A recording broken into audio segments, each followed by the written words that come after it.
رونق افروز ہماری جماعت کے موقر علماء کرام، خصوصاً اس منبر رسول پر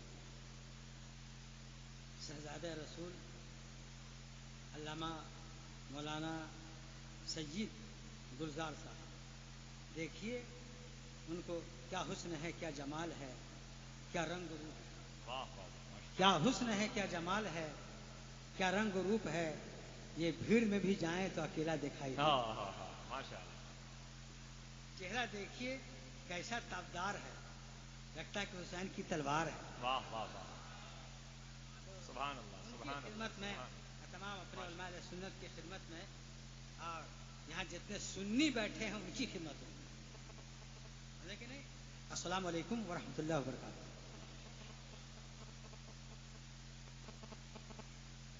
الحمد لک یا اللہ والصلاۃ والسلام علیک یا رسول اللہ، اما بعد فاعوذ باللہ من الشیطان الرجیم، بسم اللہ الرحمن الرحیم۔ قوا انفسکم واہلکم نارا، صدق اللہ مولانا العظیم وبلغنا رسولہ النبی الکریم، ونحن علی ذلک لمن الشاہدین والشاکرین والحمد للہ رب العالمین۔ دروشی پڑھیے۔ اللہم صلی اللہ علیہ سیدنا مولانا محمد المعدی والکرام وقت بہت کم ہے، طبیعت میری ٹھیک نہیں ہے۔ اعلیٰ حضرت کے ایک شعر کو سنیے، اس کی شرح سنیے، اور پھر میں اپنے موضوع پر 5-10 منٹ خطاب کروں گا۔ اعلیٰ حضرت رقم تراز ہے، توجہ دیجیے۔ سب چمک والے اجروں میں چمکا کیے، دیکھیے اعلیٰ حضرت، سب چمک والے اجروں میں چمکا کیے، اندھے شیشوں میں چمکا ہمارا نبی۔ بھائی یہ اندھے کیا چیز ہے، شیشوں کیا چیز ہے، اس کو سمجھیے، ہے نا بھائی؟ اور سب چمک والے اجروں میں چمکا کیے، سب چمک والے کون ہیں؟ تو سنو، اس دنیا میں 1,24,000 کم و بیش انبیاء ہے نا؟ تو جتنے انبیاء ہیں انہوں نے جو کام کیا تو ایک دوسرے کے اجالے میں، جیسے آدم علیہ السلام نے کام کیا دین کا، اور جب جانے لگے دنیا سے اپنے بیٹے شیش کو وصیت کیا کہ میں جا رہا ہوں، تم نے میرا طریقہ کار دیکھ لیا ہے، اسی روشنی میں تم کام کرو۔ شیش نے کام کیا آدم کی روشنی میں۔ شیش جب جانے لگے تو اپنے لڑکی انوس کو سمجھایا کہ میرا کام تم نے دیکھ لیا ہے، اسی روشنی میں تم کام کرنا، ہے نا بھائی؟ ہے نا؟ شعیب موجود ہیں، ان کی روشنی میں موسیٰ کام کر رہے ہیں، موسیٰ موجود ہیں، ان کی روشنی میں یوشع کام کر رہے ہیں، یوشع موجود ہیں، ان کی روشنی میں ہارون کام کر رہے ہیں۔ ہر نبی ایک دوسرے کی روشنی میں کام کر رہا ہے۔ اب میرا نبی، سبحان اللہ، میرا نبی، سنو، میرا نبی حضرت عیسیٰ علیہ السلام کے آسمان کے اٹھ جانے کے 561 سال کے بعد تشریف لائے۔ کتنا زمانہ گزر گیا؟ میں نبی جب آئے تو کسی بھی نبی کی تعلیم صحیح موجود نہیں تھی، سمجھا کہ نہیں؟ حال یہ تھا کہ مکے میں کعبہ میں 360 بت نصب تھے، اور لوگوں کو بتوں سے اتنا پیار تھا کہ سفر پر بھی جاتے تو آٹے کا بت بنا لیتے راستے میں پوجنے کے لیے، اور جب بھوک لگتی تو اسی بت کو آگ میں سیک کے کھا بھی لیتے۔ آگ میں سیک کے کھا بھی لیتے۔ خانہ کعبہ کا ننگا طواف کرتے اور کہتے جس کپڑے میں ہم گناہ کرتے ہیں اس کپڑے کو پہن کے ہم طواف نہیں کریں گے۔ 100 میں 10 لوگ اپنی بیٹی کو زندہ دفن کر دیتے۔ اللہ اللہ۔ باپ کے مرنے کے بعد ماں کا آدمی ترکے میں حصہ دار بن جاتا تھا، ماں کو بھی ترکے میں لے لیتا تھا، جیسے زمین جائیداد ویسے ہی ماں کو بھی لے لیتا تھا، اور اس کے اختیار میں ہوتا کہ ماں سے خود شادی کرے یا کسی سے کروا دے۔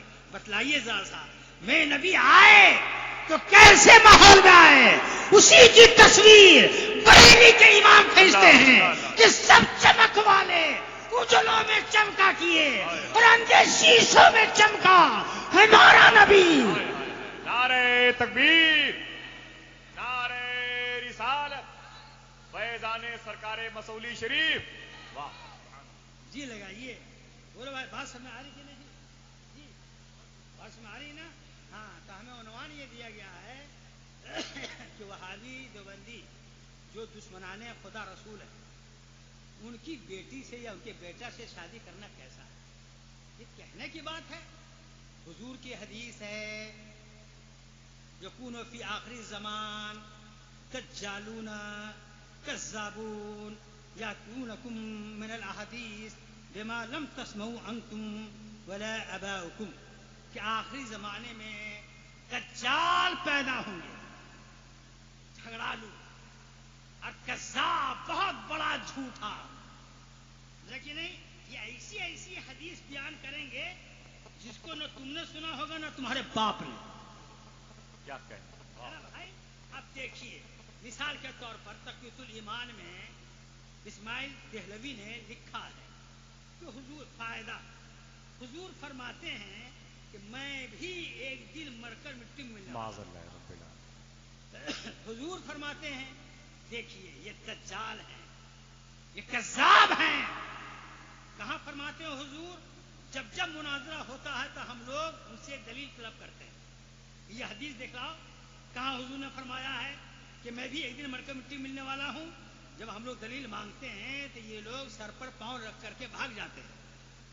لیکن یہ دجال ہیں، یہ کذاب ہیں، یہ دشمنان رسول ہیں. اللہ اللہ. میرے آقا وسلم سبحان اللہ زندہ ہیں، سبحان اللہ. لیکن زندہ ہیں. ارے شہدائے کرام جو حضور کی متابعت میں شہید ہوئے، سرکار کی پیروی میں شہید ہوئے، جب وہ زندہ ہیں تو پیغمبر کا کیا کہنا ہے نا؟ پیغمبر کا کیا کہنا؟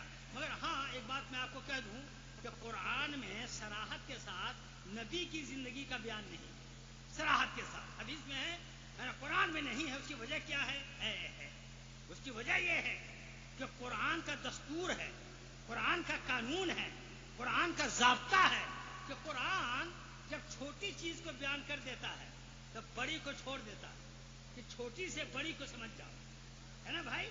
جیسے قرآن میں ہے ولا تقل لہما اف ولا تنہرہما، ماں باپ کو اف نہ کہو یعنی ہوں نہ کہو، ماں باپ کو ہوں نہ کہو. کیا مطلب؟ کہ کسی بچے، کسی عورت کے پاس 4 لڑکا ہے، 3 لڑکے کو کچھ نہیں کہتی ہے اور ایک ہی لڑکے کو کہتی ہے کہ جاؤ میرے لیے شلوار لے آؤ، سینڈل لے آؤ، بازار سے سودا صرف لے آؤ، تیل لے آؤ. ایک ہی لڑکے سے فرمائش کرتی ہے تو وہ تینوں لڑکا نہیں کہہ سکتا ہے کہ ہوں. وہ اکیلا جو لڑکا جس سے مانگ رہی ہے وہ نہیں کہہ سکتا ہوں. کیا اکیلے میں ہی ہوں اور بھائی نہیں ہے؟ وہ نہیں کہہ سکتا ہے. وہ اپنے مقدر پر ناز کرے کہ جب میں یہاں ماں کی محبت کا مرکز ہوں تو وہاں بھی میرے سر پر افتخار کا تاج پہنایا جائے گا. تو دیکھو بھائی، تو قرآن میں کیا کہا کہ ماں باپ کو ہوں نہ کہو. یہ نہیں ہے قرآن میں کہ ماں باپ کو مارو نہیں، ماں باپ کو دھکے مت دو، ماں باپ کو گالی مت دو. یہ قرآن میں نہیں ہے. کیا ہے؟ ہوں نہ کہو. کیا مطلب ہوں نہ کہیے اب باقی ساری درگت کر ڈالیے؟ نہیں. قرآن نے مجاز دیا کہ سمجھو قرآن کے مجاز کو کہ جب اتنی سی بات ہوں نہیں کہہ سکتے تو اس سے جو بڑی بات ہے گالی، اس کا انجام سوچ لو. لیکن نہیں دھکے دینا، اس کا حشر سوچ لو. جب چھوٹی سی بات نہیں کر سکتے تو بڑی بڑی باتیں تم کیسے کر سکتے ہو؟ اس کا انجام سوچ لو. تو قرآن میں چھوٹی چیز کو بیان کیا اور بڑی کو چھوڑ دیا.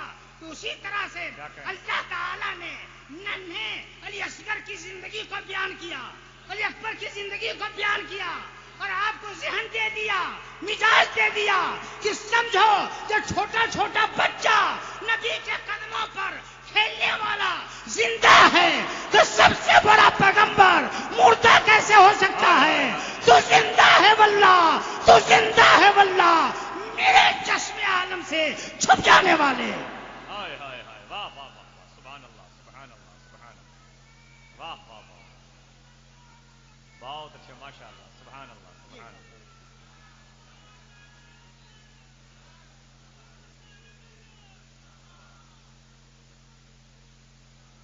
سوال میرے بھائی، یہ گستاخ رسول ہیں، دشمنان رسول ہیں. در محتار کتب فقہیہ میں ہے کہ لا نکاح المرتد والمرتد مع حد، جو نبی کی توہین کر کے اسلام سے نکل گیا اس کا نکاح مرتد کا، مرتدہ عورت ہو یا مرتد مرد ہو، دنیا میں کسی سے نہیں، دنیا میں کسی سے نہیں، اس کا آپس میں بھی نکاح نہیں ہوتا ہے. کیا کہیں؟ کسی بھی دیوبندی کا نکاح، وہابی کا نکاح مرد کا نہ گدھی سے ہو سکتا ہے اور عورت کا نہ گدھے سے ہو سکتا ہے. بالکل مصرح مسئلہ ہے کہ نہیں. اور اگر قوی دلیل چاہیے، مضبوط دلیل چاہیے تو سنو، آپ کو میں عرض کروں کہ فاطمۃ الزہرا کی شادی جب مولا علی سے ہو گئی تو ابو جہل نے اپنی بیٹی سے بھی کہا علی کو شادی کرنے کے لیے. دیکھو کتاب اٹھا کر کے الصغر الباسمہ کی مناقب سیدتنا الفاطمہ، جلال الدین سیوطی رحمۃ اللہ علیہ نے تحریر فرمایا ہے کہ ہے نا علی کو ابو جہل نے اپنی بیٹی سے شادی کرنے کے لیے کہا تو نبی جلال میں آ گئے، فرمایا کہ دشمن خدا و رسول کی بیٹی کے ساتھ محمد کی بیٹی جمع نہیں ہو سکتی، رب کے محبوب کی بیٹی جمع نہیں ہو سکتی ہے. تو سبحان اللہ، نبی نے ہمیں قانون دیا، ضابطہ دیا کہ جو بھی گستاخان رسول ہے اس کے ساتھ سنی لڑکے اور لڑکی کی شادی نہیں ہو سکتی ہے. سمجھا کہ نہیں؟ یہی مسئلہ ہے جو صحیح مسئلہ ہے. اور آپ لوگ بلا وجہ جو بندی وہابی کی نماز کو دیکھ کر کے اس کے چکر میں پڑھتا ہے، نماز پڑھتا ہے. ارے آپ کو معلوم نہیں ہے ہزاروں کتابوں میں انہوں نے لاکھوں نبی کی توہینیں کی. سمجھا کہ نہیں؟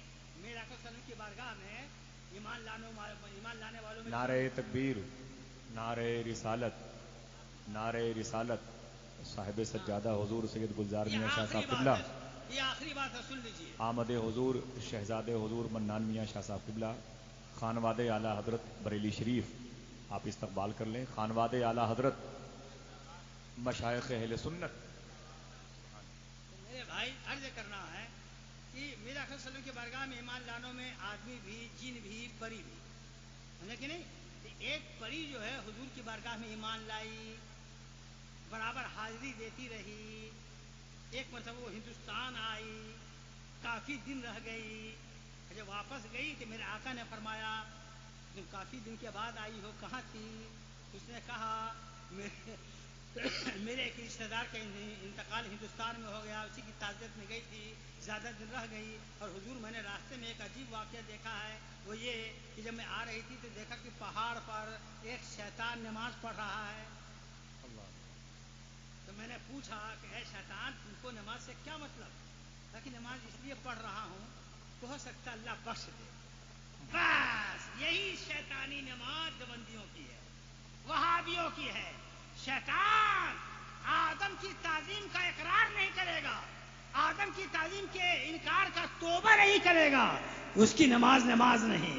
تو جتنے دیوبندی وہابی ہیں نماز پڑھ لیں، جب تک کہ تقویۃ الایمان سے، حفظ الایمان سے، تحذیر الناس سے جب تک کہ توبہ نہیں کریں گے اس کی نماز کی کوئی قیمت نہیں ہے، روزے کی کوئی قیمت نہیں ہے. میرے بھائی ہے نا، دیو کے بندوں سے ہم کو کیا غرض، ہم ہیں عبد مصطفیٰ، پھر تجھ کو کیا. اور سنو میرے بھائی، یا رسول اللہ کر دو عدو کو تباہ، حاسدوں کو روورا، اہل ولا کا بھلا، تم پہ کروڑوں درود. السلام علیکم. علماء کی کتاریں لمبی ہیں، وہ مارین البلاغ.